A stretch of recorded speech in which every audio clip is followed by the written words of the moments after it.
Hi everyone. You might find this a bit funny or strange, also whether you follow Mrunal sir notes or not, but I think कि you all must be agree with this one that time pass करना, फालतू की PhD करना should be avoided. थोड़ा पढ़ो और आगे बढ़ो. But 1000+ pages only for pre. तो इसमें थोड़ा क्या है, अगर आप मृणाल सर के नोट्स को देखोगे तो ऑलमोस्ट आपको 1100-1200 पेजेस मिलेंगे. एंड इसीलिए काफ़ी डिलेमा रहता है कि हम मृणाल सर को फॉलो करें या फिर कोई और रिसोर्स फॉलो करें. रिसोर्स की बात करने से पहले let's talk about economics as a subject. देखो, जो यूपीएससी में इकोनॉमिक्स आता है, I believe it is a bit tricky, a bit difficult for those especially जो बिगनर्स हैं, जिनका बैकग्राउंड नहीं है. इकोनॉमिक्स के क्वेश्चन आपको कंसेप्चुअल मिलेंगे, आपको स्टैटिक क्वेश्चंस मिलते हैं, आपको करंट अफेयर बेस्ड मिलते हैं. बट इकोनॉमिक्स के पेपर को आप देखोगे, स्पेसिफिकली आप 2023 की बात करो तो 15 से 20 क्वेश्चन आपको देखने को मिलेंगे इंक्लूडिंग करंट अफेयर. और मुझे लगता है कि इकोनॉमिक्स उन चुनिंदा सब्जेक्ट्स में से है जिस पे आप थोड़ा सा मेहनत करोगे तो आपको काफ़ी अच्छा रिटर्न मिलेगा. लेकिन इकोनॉमिक्स की एक प्रॉब्लम है कि यहाँ पे बहुत से रिसोर्स हैं. कोई भी एक रिसोर्स आप उठा के ये नहीं बोल सकते हो कि ये आप कर लो तो आपका काम बन जाएगा. लेकिन मुझे लगता है कि ये सारे सब्जेक्ट के साथ हो ही गया है. इवन पॉलिटी भी आप देखोगे तो लक्ष्मीकांत से बहुत से क्वेश्चंस नहीं मिलते हैं, बट फिर भी वो हमेशा से फॉलो होते आ रहा है, तो अभी भी हम उसको फॉलो करते हैं. एंड ऑल्सो जितनी बुक्स मार्केट में अवेलेबल हैं उसमें से सबसे सटीक रिसोर्स लक्ष्मीकांत ही है. तो अगर आप ये बोलते हो कि मृणाल सर के नोट्स बहुत ज़्यादा लेंदी हैं, सो इसके कंपैरिजन में आप और सब्जेक्ट्स देखो. फॉर एग्जांपल पॉलिटी देख लो, वहाँ पे आपको 1000+ पेजेस मिलेंगे. स्पेक्ट्रम देख लो, पिछले साल सिर्फ 3 क्वेश्चन आए थे, बट स्पेक्ट्रम की बुक आपको 1000+ पेजेस मिलेगी. आर्ट एंड कल्चर में आप नितिन सिंघानिया ले लो, वहाँ पे भी आपको 500-600+ पेजेस मिलेंगे. इसके बाद आप एनवायरनमेंट में शंकर आईएएस लो, वहाँ भी आपको 500-600 पेजेस देखने को मिलेंगे और क्वेश्चन उतना वहाँ से आता भी नहीं है. So all in all I just want to say कि प्री में आप किसी भी रिसोर्स को उठा के देखोगे तो वहाँ पे आपको 500, 600, 700 पेजेस कॉमनली देखने को मिलेंगे.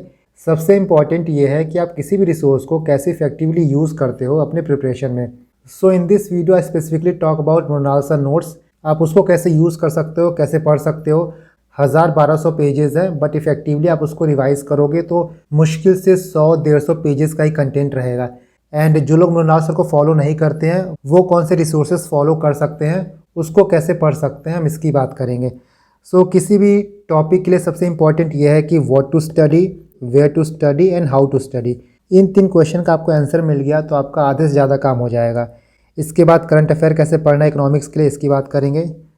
नोट मेकिंग कैसे करना है कि नहीं करना है, इसको हम देखेंगे. And the last one is कि प्रैक्टिस कैसे करना है, मॉक पेपर कैसे लगाने हैं और पीवाईक्यू कैसे यूज़ करना है. बट बिफोर एनीथिंग आप प्रीवियस ईयर के कट ऑफ देखो प्रीलिम्स के, तो 2018 में 98 कट ऑफ गया था, 19 में 98 था, 20 में 92.51, 2021 में 87.54 और 2020 में 88.22. 2023 में भी ऑलमोस्ट इसी रेंज में रहेगा. ये आपका कट ऑफ रहा. और इकोनॉमिक्स के क्वेश्चन का वेटेज देखोगे तो 15 से 20 क्वेश्चन आपको मिलेगा प्री में. सो यहाँ से आप देख सकते हो कि कितना इंपॉर्टेंट है economics for your pre. 18-20 question आपको इकोनॉमिक्स का मिलता है और कट ऑफ आपका जाता है 88 या 87. तो इकोनॉमिक्स एक बहुत ही क्रूशियल सब्जेक्ट है, बहुत ही इंपॉर्टेंट रोल प्ले करेगा आपका प्री क्लियर करवाने में. ये तो रही प्री की बात. मेंस में देखो 8 से 10 क्वेश्चन आता है और 100 से 120 मार्क्स का वेटेज रहता है. यहाँ पे आपको इको प्लस एग्रीकल्चर दोनों मिलेगा.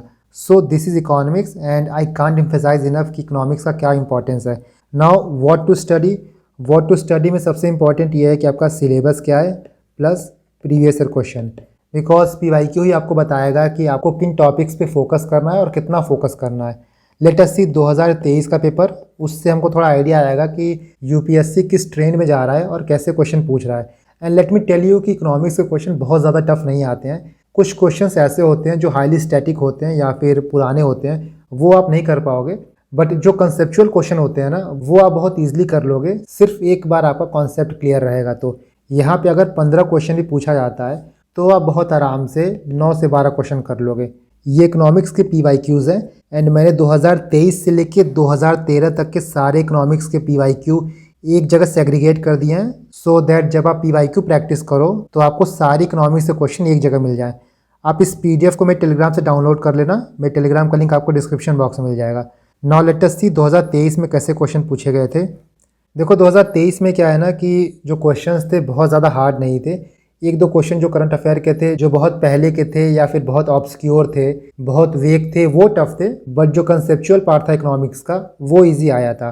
क्वेश्चन को टफ बनाने में सबसे बड़ा रोल उनके ऑप्शंस का था, बिकॉज एलिमिनेशन डायरेक्टली लग नहीं रहा था। तो यहाँ पे ऐसा ही था कि इधर यू नो इट और you don't. So let us see question number 1। यहाँ पे स्टेटमेंट 1 दिया है, in the post pandemic recent past many central bank worldwide had carried out interest rate hikes. Statement 2 दिया था, central bank generally assume that they have the ability to counteract the rising consumer price via monetary policy means। तो जो ये पहला statement है बहुत ही generic statement है, और सबसे पहला कॉन्सेप्ट ही आप यही पढ़ोगे इकोनॉमिक्स में। जब भी इन्फ्लेशन बढ़ता है तो बैंक्स अपना रेपो रेट बढ़ाती हैं, अपने लोन्स महंगे करती हैं। और कोविड के बाद आपने एक टर्म सुना होगा फेड टेपरिंग, उसमें यूएस ने अपने इंटरेस्ट रेट को बढ़ाया था। तो बहुत ही इजी और बहुत ही सिंपल स्टेटमेंट है। पहला आपका करेक्ट है। दूसरा भी करेक्ट है। मॉनेटरी पॉलिसी के टूल्स के थ्रू ही जितनी भी बैंक्स होती हैं वो कंज्यूमर प्राइसेस को मैनेज करती हैं। जैसे रेपो रेट हो गया, ओपन मार्केट ऑपरेशन हो गया, ये सारे मॉनेटरी टूल्स हैं। तो इसका करेक्ट आंसर होगा ये बहुत ही ईजी क्वेश्चन था। उसी तरह क्वेश्चन नंबर 2 देखो, यहाँ पे स्टरलाइजेशन पूछा है। ये भी एक इकोनॉमिक्स का सिंपल कॉन्सेप्ट है एंड मुझे लगता है कि ऑलमोस्ट हर बुक में आपको ये मिल जाता है। इसका करेक्ट आंसर ए होगा। नेक्स्ट क्वेश्चन देखो, यहाँ पे कैपिटल मार्केट के बारे में पूछा है। दो टाइप के मार्केट होते हैं, एक कैपिटल मार्केट और एक मनी मार्केट। जब पैसे की लेन देन का टाइम पीरियड एक साल से ज़्यादा का होता है तब वो कैपिटल मार्केट में होता है, और जब एक साल से कम होता है तो मनी मार्केट में होता है। यहाँ पे ये पूछा है कि इसमें से कौन सा कैपिटल मार्केट का टूल है, तो इसमें ओनली 2 हो जाएगा। ट्रेजरी बिल और कॉल मनी जो है ये दोनों मनी मार्केट से लिंक्ड है, तो इसका हो जाएगा बी। ये भी बहुत ईजी है, आपको ऑलमोस्ट हर बुक में मिल जाएगा। नेक्स्ट क्वेश्चन देखो, यहाँ पूछा था स्मॉल फार्मर लार्ज फील्ड। इस क्वेश्चन को काफ़ी लोग इजी बोल रहे थे, but this is not a easy one. अगर आपने इसको पढ़ा होता तो आप इसको टिक कर लेते, नहीं तो जितने ऑप्शंस थे काफ़ी कंफ्यूजिंग थे। पहला तो मान लो आप एलिमिनेट कर लेते, उसके बाद जो बी सी डी था तीनों में आप कंफ्यूज हो जाते। ये न्यूज़ में भी 1.5-2 साल पहले था, तो मुझे नहीं लगता कि आपकी नज़र में आया होता। और जितने भी मेजर मैगज़ीन है, करंट अफेयर मैगज़ीन है, उसमें कवर भी नहीं था ये। नेक्स्ट देखो, यहाँ पे मिनिमम सपोर्ट प्राइस के बारे में पूछा है, और ये यूपीएससी का काफ़ी फेवर्ड एरिया है। पहले भी इससे क्वेश्चन यूपीएससी पूछ चुका है। 6 क्रॉप का नाम दिया था और फिर पूछा था कि किस पे एमएसपी मिलता है, किस पे नहीं मिलता है। नाइजर सीड्स का नाम सुन के हो सकता है आप कंफ्यूज हुए हो, बट इसका आप हिंदी ट्रांसलेशन देखते तो वहाँ पे क्लियरली लिखा था कि नाइजर सीड्स मतलब होता है काला तिल। Let me show you. Bharat सरकार काले तिल के बीजों के लिए न्यूनतम समर्थन कीमत उपलब्ध कराती है। तो नॉर्मली ऐसे सीड्स देखोगे, चाहे सनफ्लावर सीड्स हो गया, सेसमे सीड्स हो गया, नाइजर सीड्स हो गया, उन पे एमएसपी मिलता है। यहाँ देखो, टोटल 22 क्रॉप पे एमएसपी मिलता है, 1 शुगर केन पे मिलता है, 14 खारिफ क्रॉप हो गया, 6 राबी हो गया और 3 कमर्शियल क्रॉप हो गया। You can see niger seed. तो ये एक इम्पॉर्टेंट टॉपिक था, और आप PYQ देखे होते तो इसको कर लेते। उसी तरह और क्वेश्चन आप देखो, क्वेश्चन नंबर 6 देखो, यहाँ पूछा है कि इनमें से इनटेंजिबल इन्वेस्टमेंट कौन कौन सा है। टेंजिबल इंटेंजिबल में क्या डिफरेंस है, आई होप कि आपको पता ही होगा। बेसिकली जितनी भी फिजिकल चीज़ें होती हैं वो टेंजिबल एसेट्स होता है, टेंजिबल इन्वेस्टमेंट होता है। तो इसमें इन्वेंट्री जो है इसको आप काट दो, इसके अलावा 1, 3 एंड 4 तीनों आपका इंटेंजिबल इन्वेस्टमेंट है, तो इसका सी होता ओनली 3। इसके बाद क्वेश्चन नंबर 7 देखो, यहाँ पे 15th फाइनेंस कमीशन के बारे में पूछा है। इसके हॉरिजॉन्टल टैक्स डिवोल्यूशन के क्राइटेरिया के बारे में पूछा है कि कौन कौन सा क्राइटेरिया इसमें से है। ये भी टॉपिक काफ़ी इंपॉर्टेंट है। प्रीवियसली आपसे 14th फाइनेंस कमीशन के बारे में पूछ चुका है, और आप जहाँ से भी पढ़ते तो ये रिकमेंडेशन आप पढ़ ही लेते। यहाँ पे देख के लग रहा है कि बहुत ही डीप चीज़ें पूछा है, बट ट्रस्ट में बहुत ही सरफेस की चीज़ें हैं। इसके कंपैरिजन में आप बाकी सब्जेक्ट्स देखोगे like art and culture, environment, वहाँ पे जो क्वेश्चन पूछे थे ना वो इसके आसपास भी नहीं है। इसका था बी ओनली 3। नेक्स्ट क्वेश्चन देखो, क्वेश्चन नंबर 8, यहाँ पे MSME के डेफिनेशन के बारे में पूछा है। ये भी बहुत इमीडिएट करंट अफेयर नहीं है, बट मेजरली हर जगह इसको कवर किया गया था। ये भी आपका एक ईजी एक डोएबल क्वेश्चन में आता। नेक्स्ट क्वेश्चन देखो, क्वेश्चन नंबर 9, यहाँ पूछा है with reference to central bank digital currency consider the following statement. It is possible to make payment in digital currency without using US dollar और SWIFT system. A digital currency can be distributed with a condition programmed into it such as a time frame for spending it। ये particular topic current affair में बहुत था।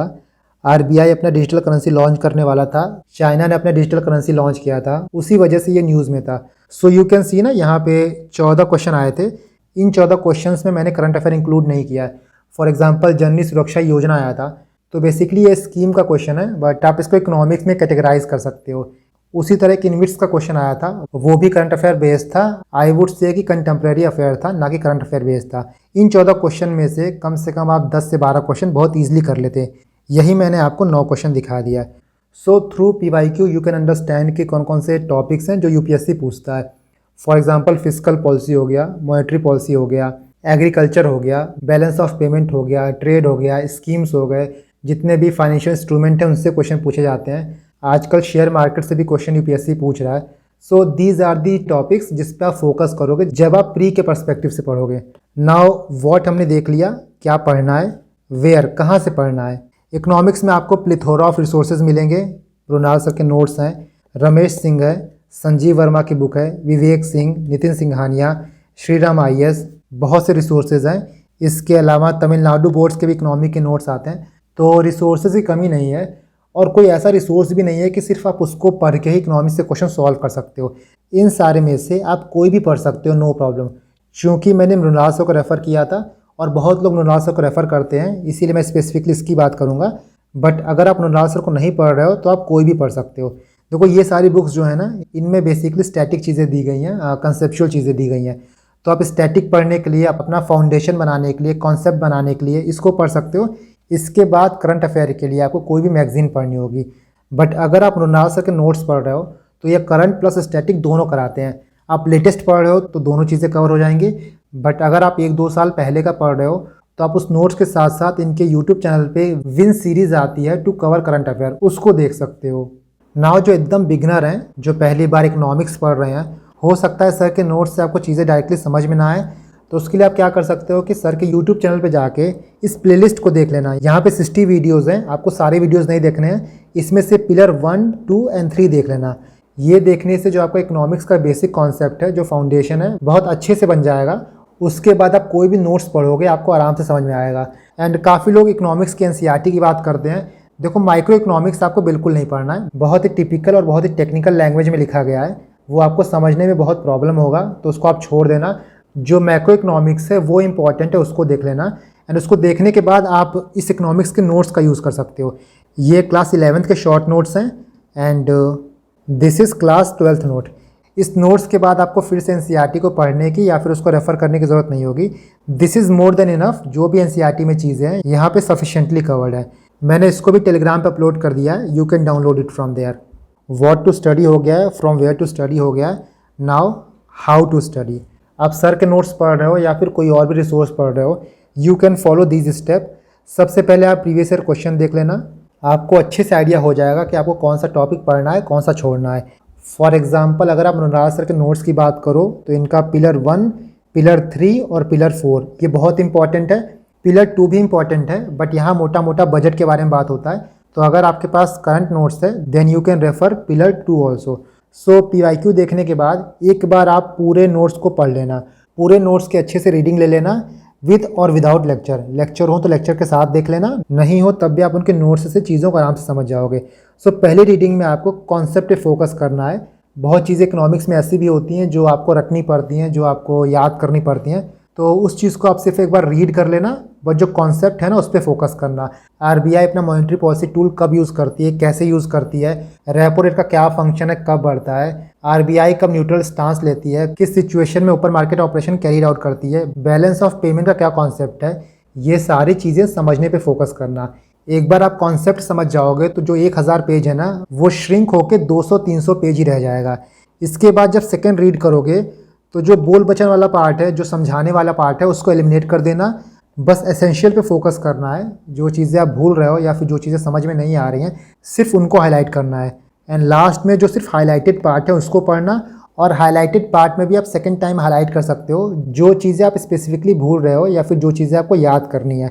इस तरह आप देखोगे तो एक पेज में हार्डली 2 से 3 लाइन्स ही आपको इंपॉर्टेंट मिलेगी। नाउ जो कंसेप्चुअल पार्ट है उनको तो आपको हाईलाइट नहीं करना है। जो फैक्चुअल पार्ट है, जो हाईली स्टैटिक पार्ट है, फॉर एग्जांपल कोई स्कीम हो गया, उसकी मिनिस्ट्री हो गई, MSP के 22-23 क्रॉप्स हो गए, इन चीज़ों को रिवाइज करना होगा। फॉर एग्जांपल आप यहाँ पे देखो, ये पिलर 3 है, बैलेंस ऑफ पेमेंट। पहले रीडिंग में जो चीज़ें समझने वाली थी, जो पढ़ने वाली थी, उसको यहाँ पे हाईलाइट किया गया है, बट ये सारी चीज़ें कॉन्सेप्ट हैं। एक बार आप इसको समझ जाओगे तो फिर से आपको रिविजिट करने की ज़रूरत नहीं होगी। You can see here same वही चीज़ है, इसमें भी कुछ बाद में पढ़ने की ज़रूरत नहीं है, यहाँ भी कुछ बाद में पढ़ने की ज़रूरत नहीं है। ये बीओपी का कैसे डिवीजन है एक बार आप समझ जाओगे, क्या विजिबल गुड्स हैं, क्या इनविजिबल गुड्स हैं, क्या सर्विसेज में आती हैं, क्या इनकम में आता है, क्या ट्रांसफ़र में आता है, तो फिर आपको देखने की ज़रूरत नहीं होगी। उसी तरह यहाँ पे देख सकते हो, यहाँ पे मोस्टली चीज़ें या तो कंसेप्चुअल हैं या तो बोल बचन वाली हैं। पहले रीडिंग में आप नोटिस करोगे, बट जब रिवाइज करोगे तो ये सारी चीज़ें फिर से नहीं पढ़नी होंगी। बेसिकली आपको क्या पढ़ना होगा फिर से, लेट मी शो यू। जैसे आप ये देख सकते हो, कोई मिनिस्ट्री हो गया, उसके अंदर कौन सी बॉडीज़ आती हैं, कौन सी बॉडी स्टेचुटरी हैं, कोई स्कीम आ गया तो किस मिनिस्ट्री के अंदर आता है, वह सेंट्रल स्पॉन्सर्ड है या नहीं है। ये सारी चीज़ें आपको बाद में रिवाइज करने की ज़रूरत है। अब आपको ये थोड़ी रिवाइज करना पड़ेगा कि रेपो कब बढ़ाते हैं, स्टेलाइजेशन कब करते हैं, फेड टेपरिंग कब करते हैं, इन्फ्लेशन बढ़ता है तो क्या करते हैं, इन्फ्लेशन घटता है तो क्या करते हैं, डीवैल्यूएशन कब करते हैं, करेंसी मैनिपुलेशन क्या होता है। ये सारे कॉन्सेप्ट हैं जो अगर आपका एक बार क्लियर हो जाएगा तो वो हमेशा क्लियर हो जाता है। नाउ आई होप कि आपका what, where and how clear हो गया होगा। लेट अस सी कि करंट अफेयर आपको कैसे कवर करना है। इकोनॉमिक्स का पेपर आप देखोगे तो आपको 1.5 से 2 साल पुराना करंट अफेयर भी देखने को मिलेगा।